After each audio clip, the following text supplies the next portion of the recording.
Archives discovered beneath the old St. Martin Parish courthouse in 1998 contained something that shouldn't have existed. Baptismal records from 7 plantations along Bayou Teche, documenting over 200 enslaved people carrying surnames reserved for Louisiana's wealthiest white Creole families. The Dupré, the Beaumonts, the Desnoyers, names that opened doors in New Orleans society. Names that commanded respect in Baton Rouge, names that sat in the state legislature. But these names appeared in ink-stained ledgers next to the word slave, next to auction prices, next to descriptions of physical characteristics. When these records reached the Louisiana Historical Society, 3 prominent families immediately filed injunctions to seal them.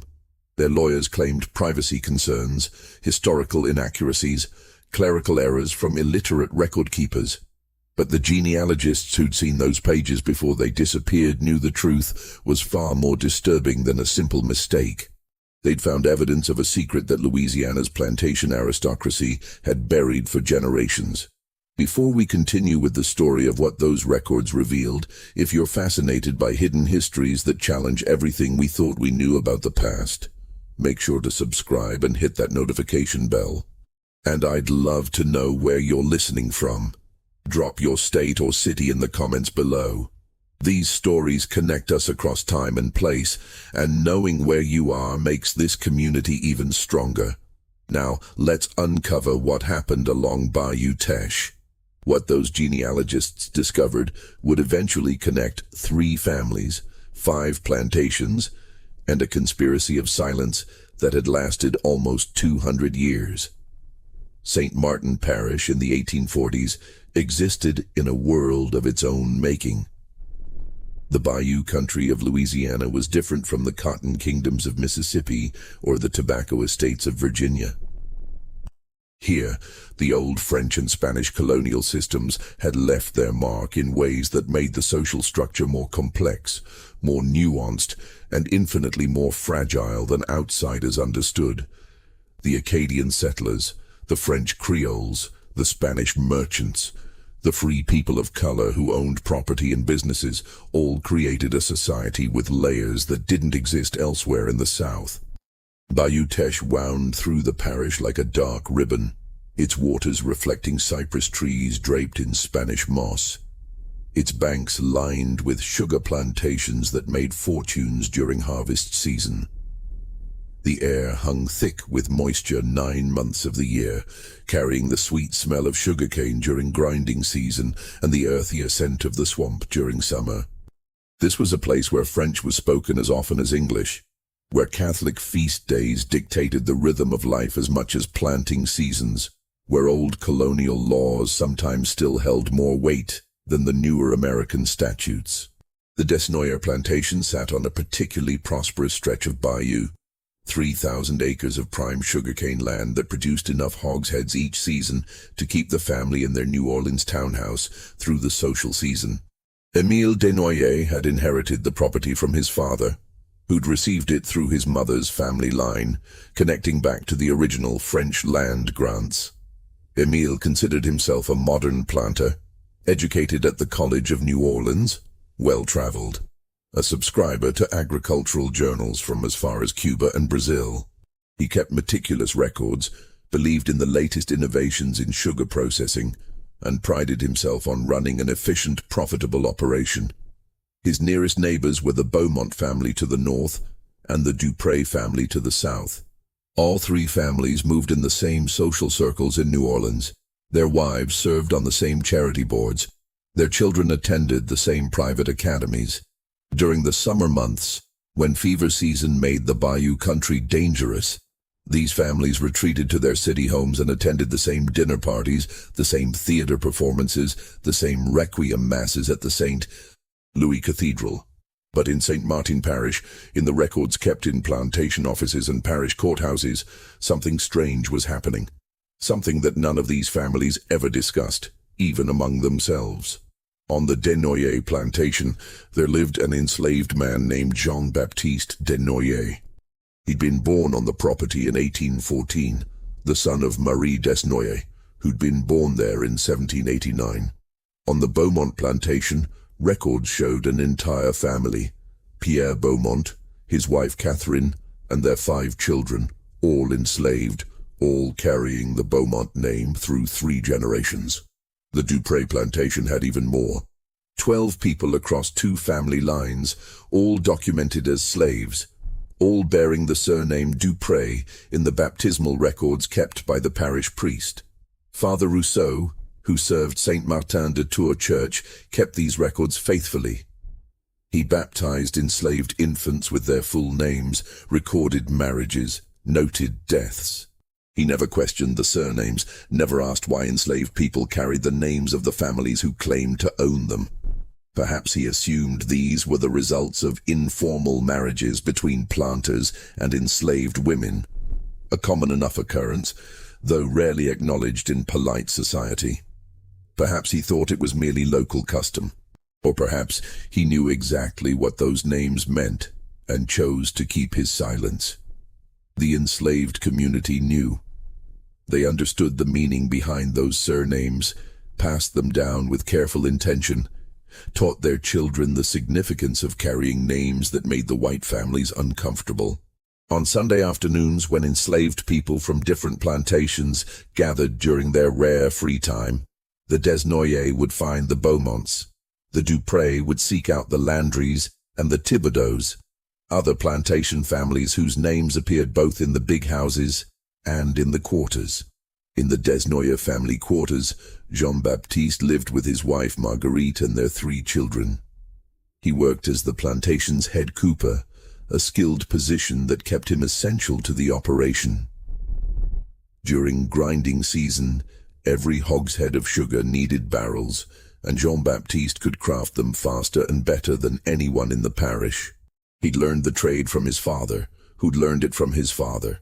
The Desnoyer family, the enslaved Desnoyers, had been coopers for 3 generations, their skills passed down as carefully as their surname.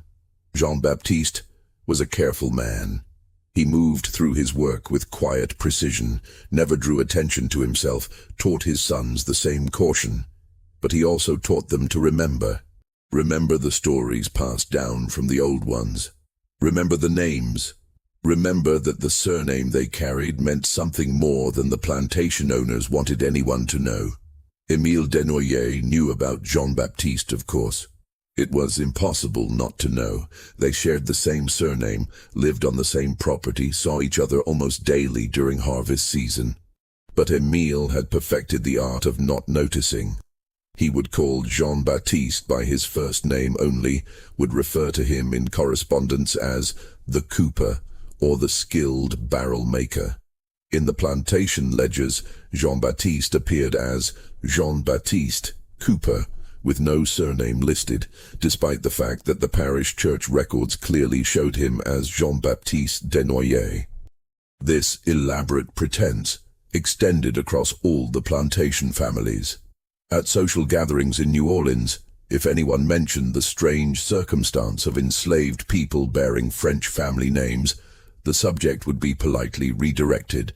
A curiosity of the old colonial system, someone might say.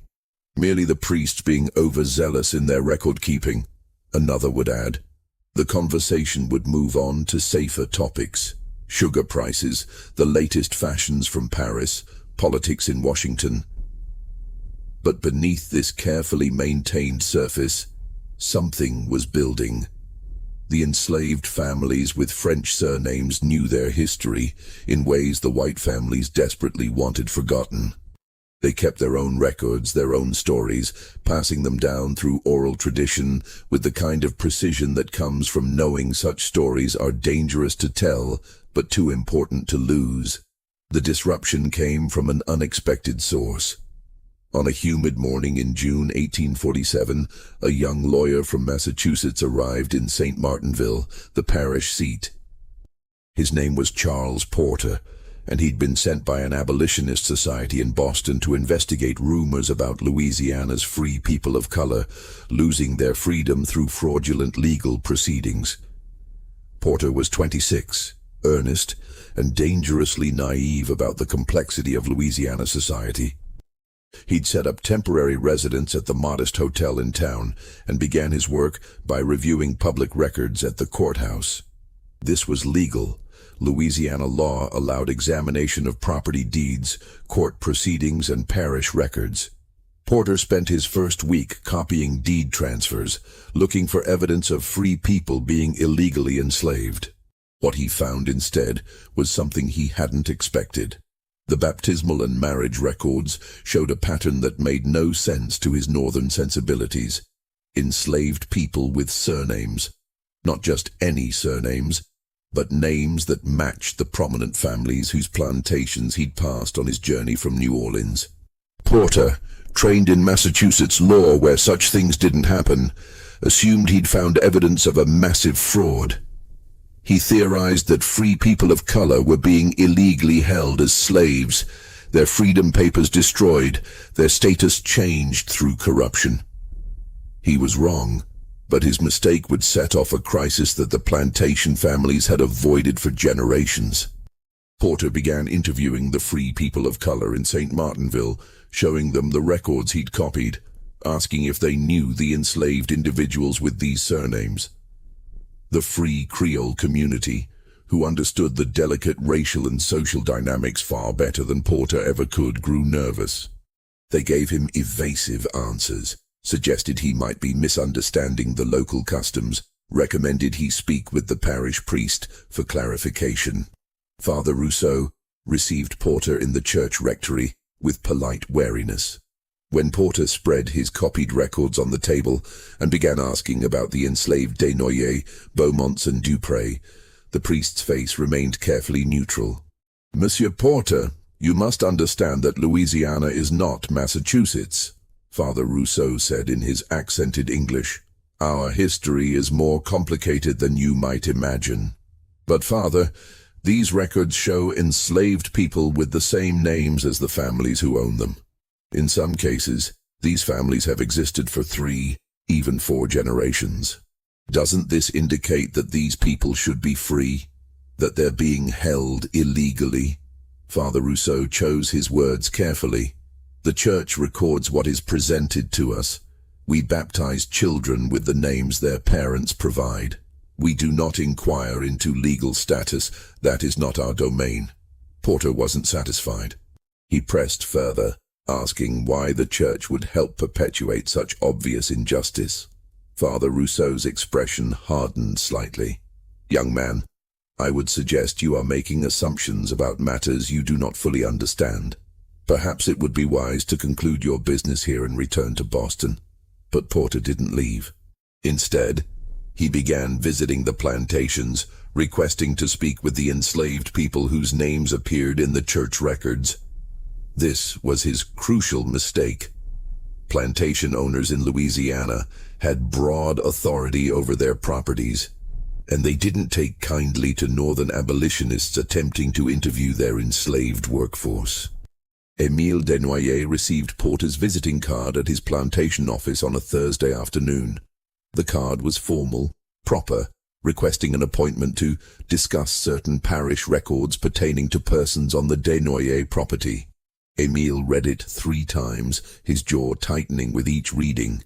Then he sent his overseer to town with urgent messages to the Beaumont and Dupré families and to 3 other plantation owners whose names appeared in Porter's copied records. That evening, 6 plantation owners gathered in Émile's study, a room lined with ledgers and agricultural journals, smelling of tobacco and brandy. None of them sat. They stood around Émile's desk, reading Porter's card, discussing in rapid French what the young lawyer might have discovered and what needed to be done. "He thinks he's found illegally enslaved free people," Jacques Dupré said. "He doesn't understand what he's really seeing." "Then we must ensure he continues not to understand," replied François Beaumont. "We've maintained this arrangement for 50 years. We cannot allow some idealistic fool from Massachusetts to destroy what our families have carefully preserved. The arrangement, none of them wanted to say it explicitly even here, even among themselves. But they all knew what those surnames meant. Why they'd allowed those names to persist in the quarters while carefully erasing them from public documentation. Why the enslaved families clung to those names with such determination. Emile made the decision. We inform the sheriff that Porter has been trespassing, attempting to incite unrest among the enslaved population. We request that he be escorted to the parish boundary and warned not to return. The records he's copied are public, but his interpretation is dangerously incorrect and potentially inflammatory. The sheriff will understand. Francois nodded slowly. And the records themselves? The church records? Father Rousseau keeps those as he always has. They're internal church documents. But perhaps we suggest that future entries might be less specific about surnames, for clarity's sake. The other men agreed. They'd learned long ago that the best way to keep a secret was to hide it in plain sight, while ensuring no one looked too closely or asked the wrong questions.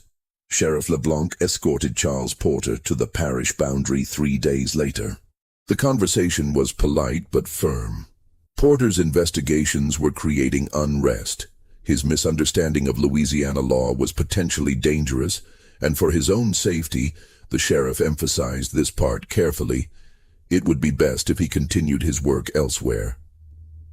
Porter argued, threatened to write to his abolitionist society in Boston, insisted he'd found evidence of systematic legal violations.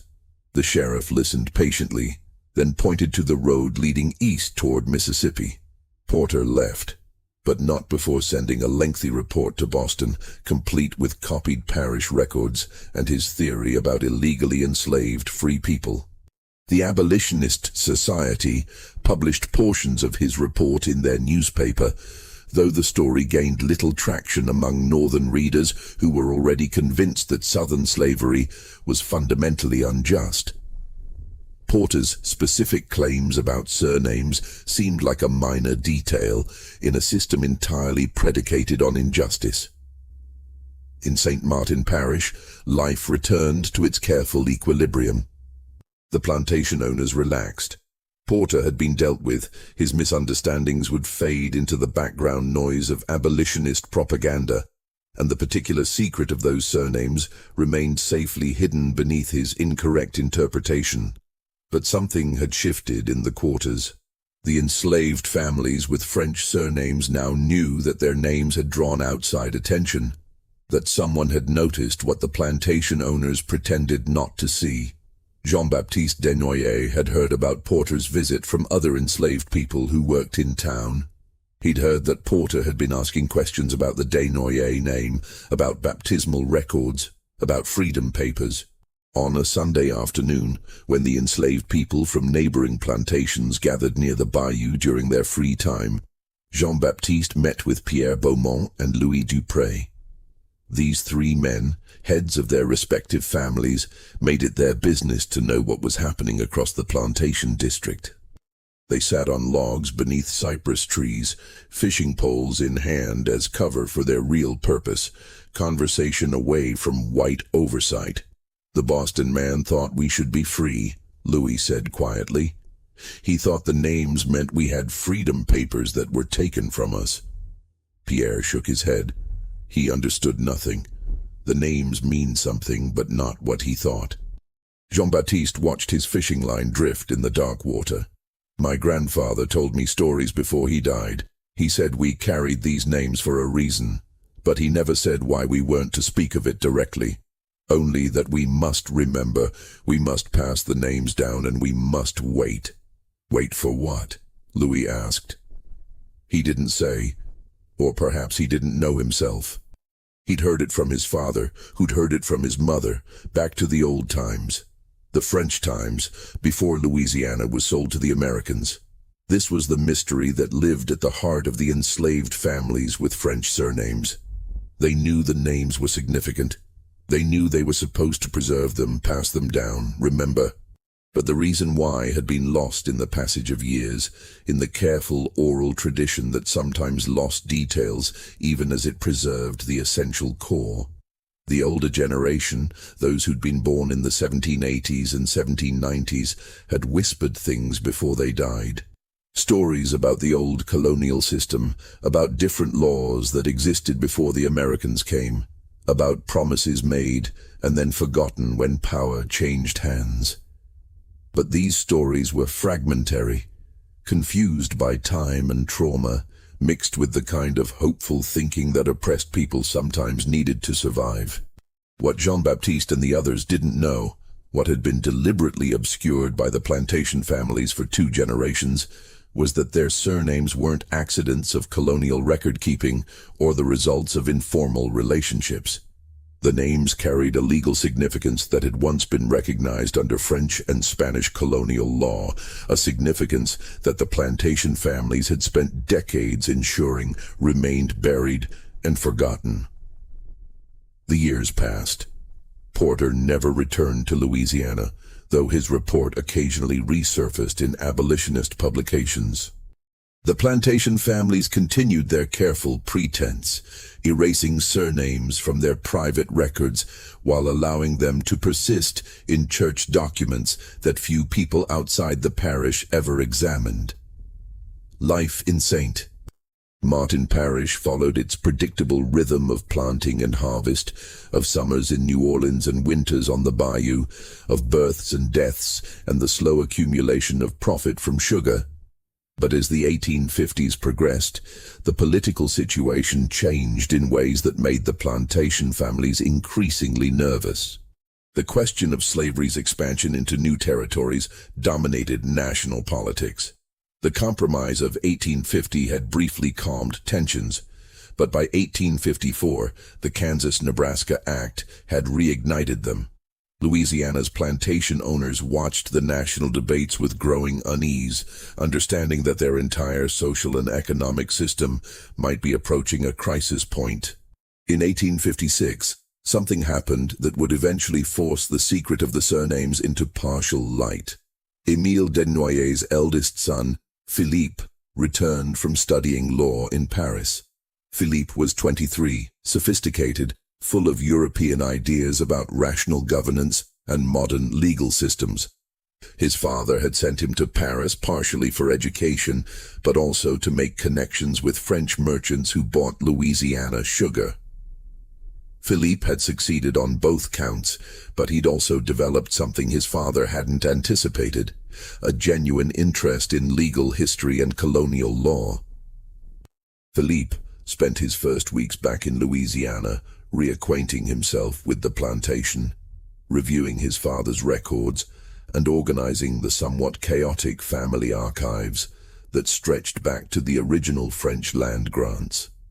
He worked in the plantation office, a small building separate from the main house, surrounded by ledgers and deed books and correspondence going back 70 years. On a humid afternoon in July, Philippe discovered a metal strongbox in the back of a cabinet that stored the oldest documents. The box was locked, but the key hung on a nail nearby, suggesting it had been forgotten rather than hidden. Inside, Philippe found a collection of documents from the 1780s and 1790s, written in French, dealing with colonial legal matters that seemed to predate Louisiana's transfer to the United States. Most were routine, property transfers, dowry agreements, commercial contracts. But one document dated 1791 made Philippe pause. It was a formal legal instrument called a manumission paper, granting freedom to a woman named Marie, described as mulâtresse of the Desnoyers household. The document was signed by Philippe's great-great-grandfather, Étienne Desnoyers, and countersigned by a Spanish colonial official. Spain had controlled Louisiana during that period. But this manumission paper had never been filed with the colonial authorities. Philippe knew enough about colonial law to recognize the significance of that. For a manumission to be legally valid, it had to be registered with the Spanish Cabildo in New Orleans. This one showed no evidence of ever having been filed. Instead, someone had kept it in a strongbox for 65 years. Philippe continued reading. The document stated that Marie's children, born or to be born, would inherit her free status. It recognized her existing children, 2 boys named in the document as Jean and Baptiste Desnoyers. Philippe calculated backward. If those children had been born before 1791, their descendants would now be in their 60s or 70s. Or they could have children, grandchildren, even great-grandchildren, all of whom should legally be free under the terms of this document. He went through the other papers in the strongbox. 3 more unregistered manumission papers, all from the 1790s, all following the same pattern. Freedom granted to women of the household, their children recognized with the family surname. The documents signed but never filed with Spanish authorities. And then, underneath these, a letter in his great-great-grandfather's handwriting. The letter was addressed to Etienne's son, Philippe's great-grandfather, and dated 1803, just after Louisiana's transfer to the United States. Philippe translated the elegant French script. "My son, you will find in this box certain documents pertaining to arrangements made under the Spanish system. These arrangements were legal under Spanish law and the Code Noir, which recognized the rights of natural children to carry their father's surname and inherit status according to certain conditions. However, the American legal system does not recognize these distinctions in the same manner. The Americans are more rigid in their categories, less accommodating of the complexities that existed under our French and Spanish governance. I have decided not to register these manumission papers with the new American authorities. The women in question understood that their children would be raised on our property, educated in useful skills, and treated with consideration according to our arrangement. Making them legally free in the American system would expose them to dangers they would not face under our protection. Free people of color in the American territories face increasing restrictions and suspicions. The children and their descendants will continue to carry our name, as is their right by blood and tradition. They will remain with our family, where they can be assured of protection and provision. This is the most practical solution. When our political situation becomes more stable, perhaps these documents can be properly filed. Until then, I trust you will maintain this arrangement as I have done."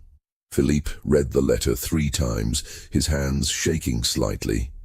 He understood what he was holding, evidence that his family had deliberately chosen not to free people who should have been legally free under the manumission papers. The rationalization about protection and stability couldn't hide the fundamental fact. His great-great-grandfather had decided that keeping these people enslaved was more practical than honoring legal documents he himself had signed, and these people weren't abstractions from 70 years ago. If the genealogy was accurate, Jean-Baptiste Desnoyers, the plantation cooper, was the great-great-grandson of one of the children named in these documents. Under colonial law, under the documents in this strongbox, Jean-Baptiste should have been born free.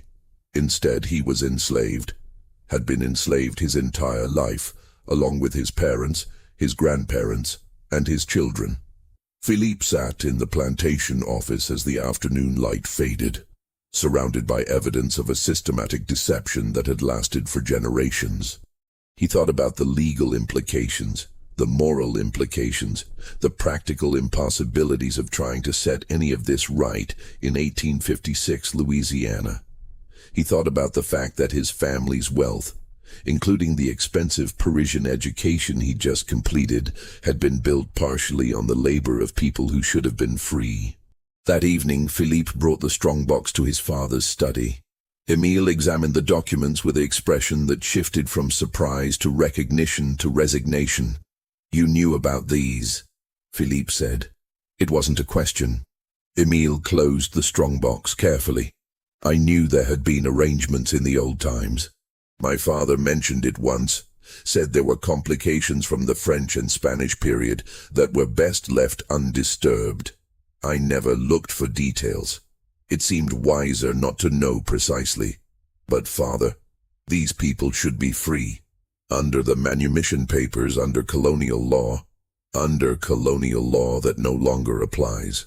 Under American law, these papers were never properly filed, never legally executed, and even if we wanted to honor them now..." Émile's voice grew harder. Do you know what would happen if we freed several enslaved families because of colonial documents from 60 years ago?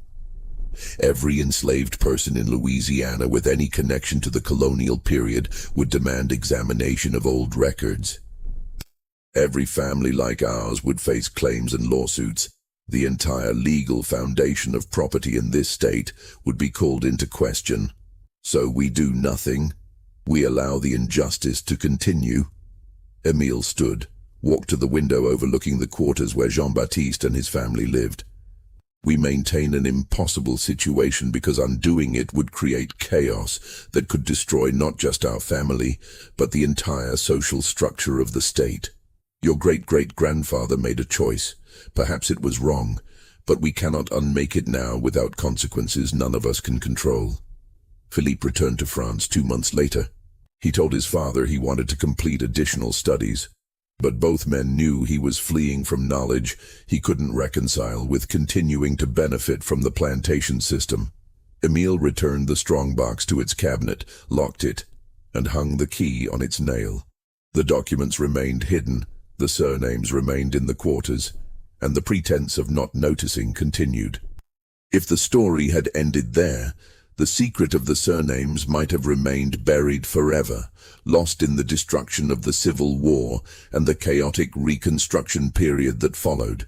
But secrets this significant have a way of surfacing, especially when the social structures built to contain them begin to collapse.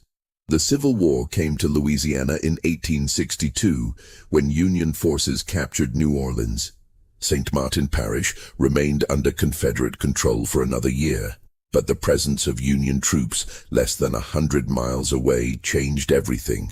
Enslaved people across the South began escaping to Union lines, where they were treated as contraband of war and given their freedom.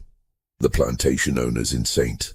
Martin Parish tightened their control, increased patrols, and tried to prevent news of Union proximity from reaching the quarters. But information travels through oppressed communities with remarkable efficiency. By late 1862, everyone in the quarters knew that Union forces controlled New Orleans, that enslaved people who reached Union lines could claim freedom, and that the war might fundamentally change their status. The question was whether to risk escape attempts or wait to see how the political situation evolved.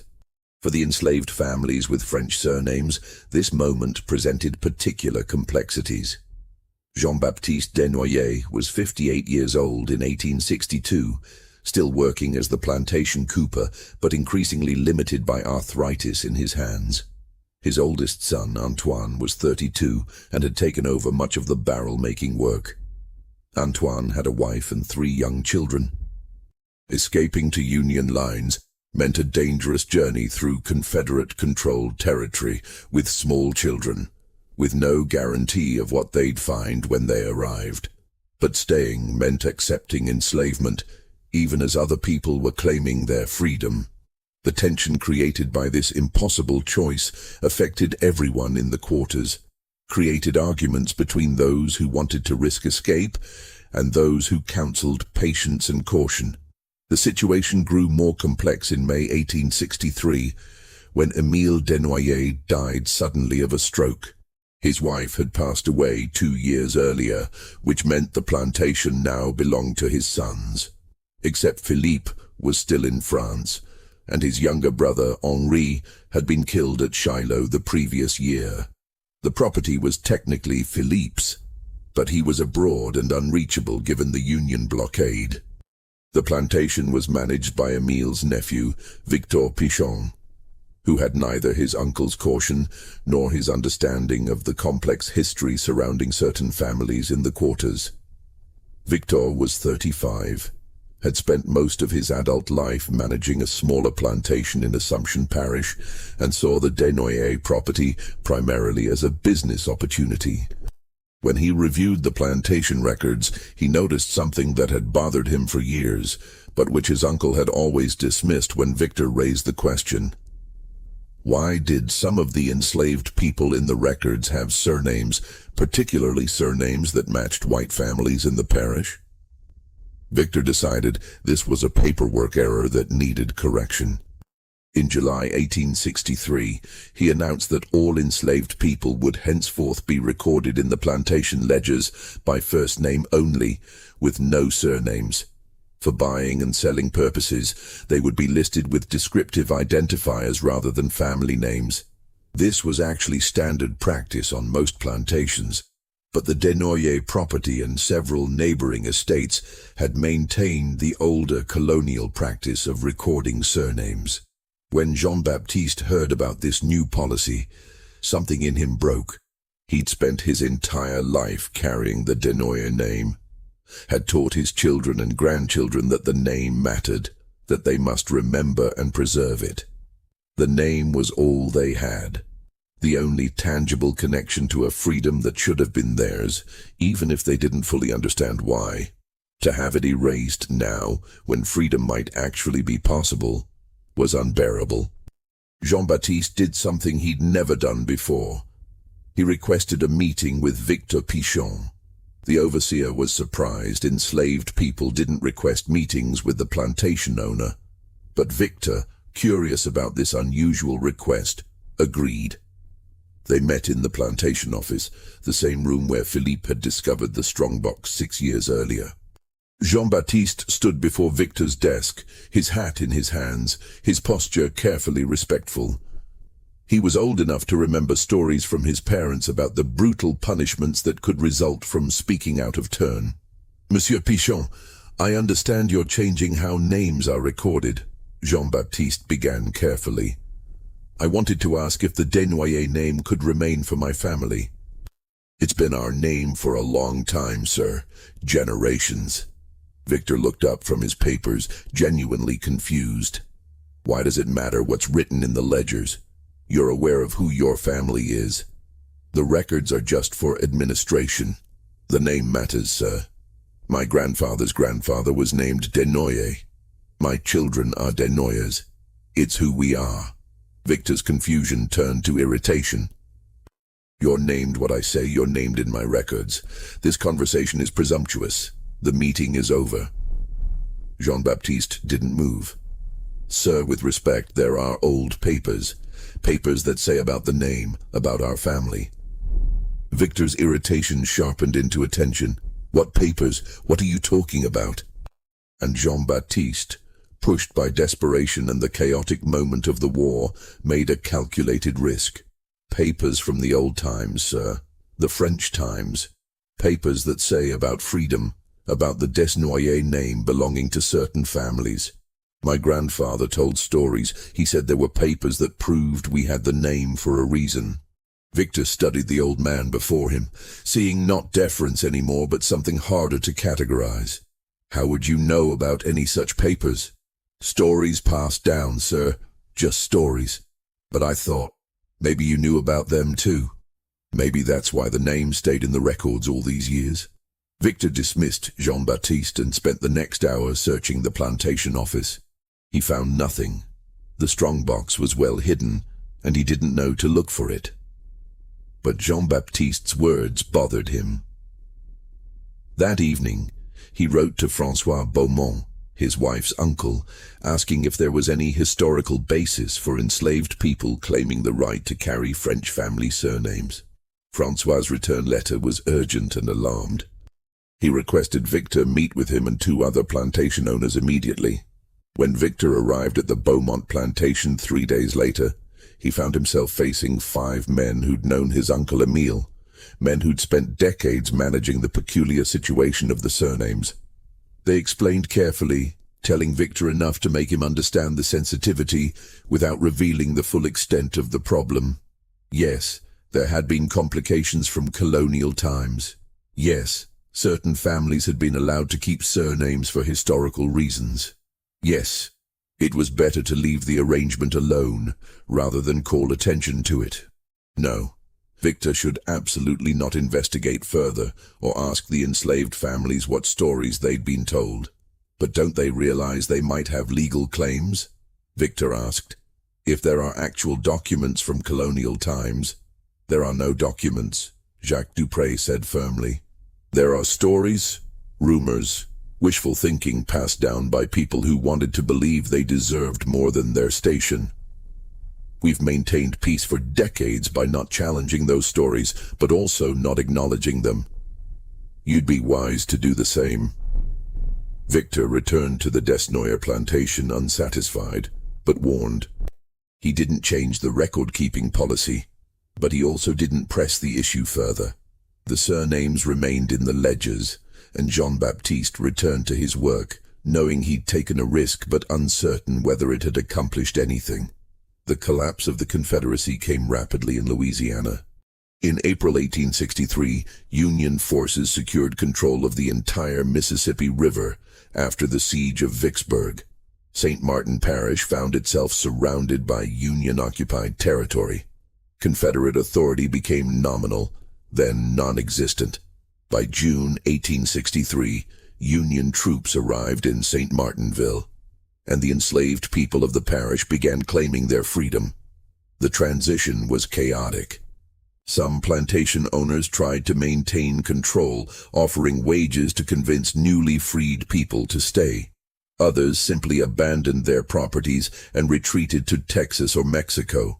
The freed people faced immediate questions: where to go, how to survive without the resources that enslavement had simultaneously denied and provided, how to navigate a freedom that came with no land, no money, and no infrastructure to support it. For Jean-Baptiste Desnoyer and his family, the moment came on a hot morning in June, when Union soldiers arrived at the plantation. The officer in charge, a captain from Ohio named Miller, informed Victor Pichon that all enslaved persons on the property were now free under military order. Victor could offer wages if he wanted workers to stay, but he had no authority to keep anyone against their will. Jean-Baptiste gathered his extended family that afternoon beneath the oak trees near the quarters. 3 generations of Desnoyers, Jean-Baptiste and his wife, their 5 adult children and their families, and 8 grandchildren. Also present were members of the Beaumont and Dupré families who'd come from neighboring plantations with the same questions. What now? "We're free," Antoine said, Jean-Baptiste's oldest son. "That's what matters. We can leave, go to New Orleans, claim land under the Union programs we've heard about." "Free with what?" asked one of the Beaumont men. "We've got no money, no resources." "And our names?" He paused, looked around at the gathered families. "Our names are still their names. How are we going to use them?" This was the question that had been inevitable once freedom came. The surnames that had preserved a hidden history during slavery would become a source of confusion, suspicion, and even danger in freedom. A black man named Desnoyer in Reconstruction, Louisiana, would immediately raise questions about his relationship to the white Desnoyer family. The same would apply to the Beaumonts, Dupré, and others. Jean-Baptiste spoke carefully. "We keep the names. The names are ours. We earned them through generations of carrying them. Whatever the truth is about the old papers, the old laws, the names belong to us now. The white families won't like it," someone said. "The white families have pretended not to notice us for 70 years, Jean-Baptiste replied. "They can continue pretending, but we don't change our names to make them comfortable." This decision, replicated across multiple families in the parish, created an unusual situation.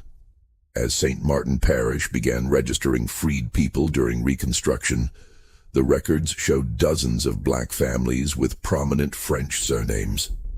The white families who shared those surnames reacted with varying degrees of denial, outrage, and confusion. Some tried to force newly freed people to change their names. Others simply refused to acknowledge the existence of black Beaumonts or black Dupré. But the freed people maintained their names. They registered them with the Freedmen's Bureau, used them when claiming property, taught them to their children.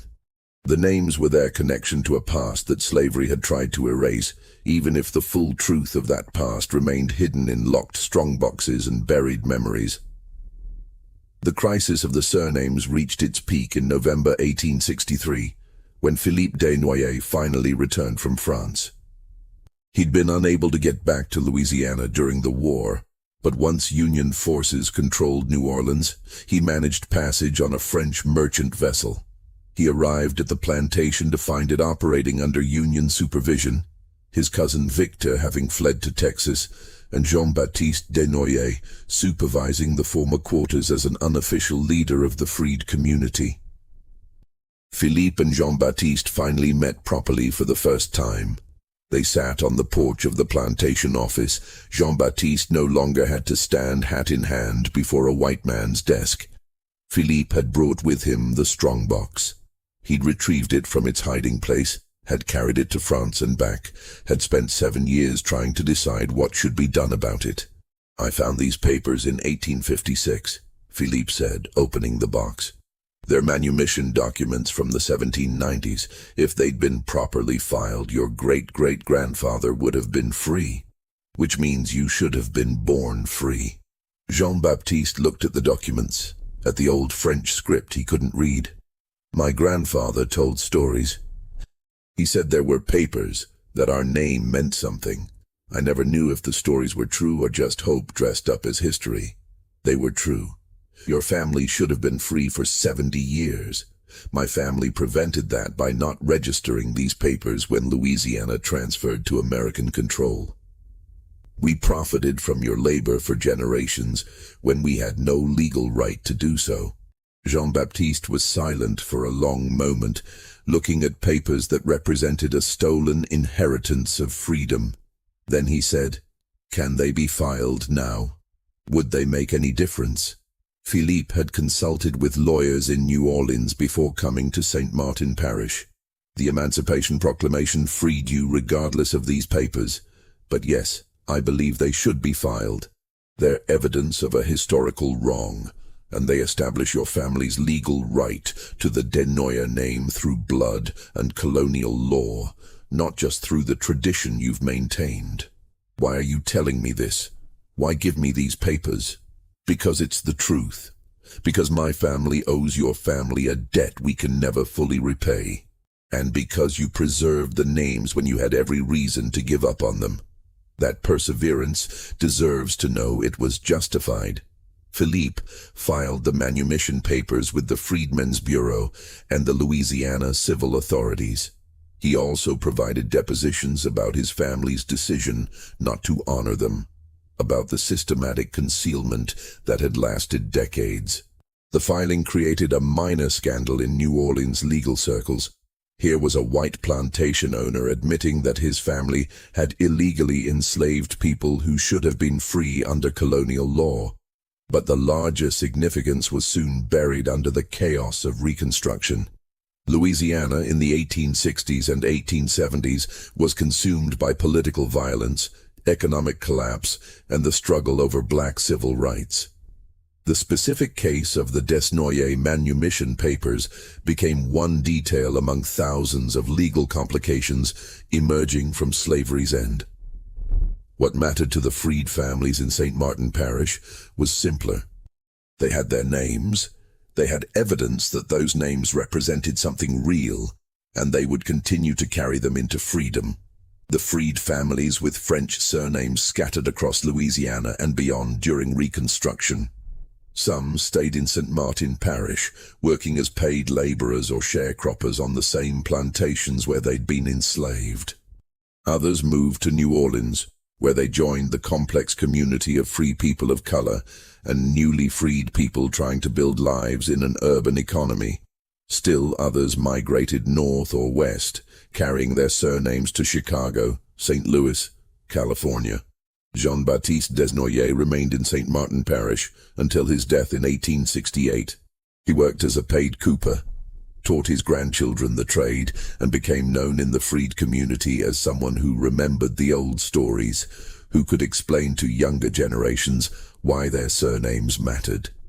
Before he died, he told his children and grandchildren about the strongbox, about the manumission papers that proved their great-great-great-grandfather should have been free, about the names they carried being more than just tradition. Philippe Desnoyers sold the plantation in 1867 and used part of the proceeds to establish a small fund for the freed Desnoyers families, a gesture that could never compensate for 70 years of stolen freedom, but which represented acknowledgement of the debt. He spent the rest of his life in New Orleans working in law and documenting the legal complications of the transition from French colonial law to American law to post-war Reconstruction. His writings on colonial manumission papers and the rights of natural children under French law eventually became reference material for legal historians, though few people connected his academic interest to his personal history. The white families who'd shared surnames with enslaved people reacted in various ways. Some, like the Beaumonts, simply ignored the existence of black families with the same name, maintaining a fiction that the similarity was coincidental. Others tried to force freed people to change their names, though these efforts largely failed. A few, following Philippe's example, quietly acknowledged the historical relationships and provided small assistance to the freed families, though always privately, never in ways that might threaten their social standing. As Reconstruction ended and Louisiana fell back under white democratic control, the story of the surnames faded from public consciousness. The freed families continued to carry their names, but the specific history behind them, the manumission papers, the deliberate concealment, the colonial laws, became just family stories again, passed down orally in communities that often lacked the education or resources to fully document their own histories. The documents that Philippe had filed ended up in various Louisiana archives. Some were lost in fires or floods. Others were misfiled or forgotten.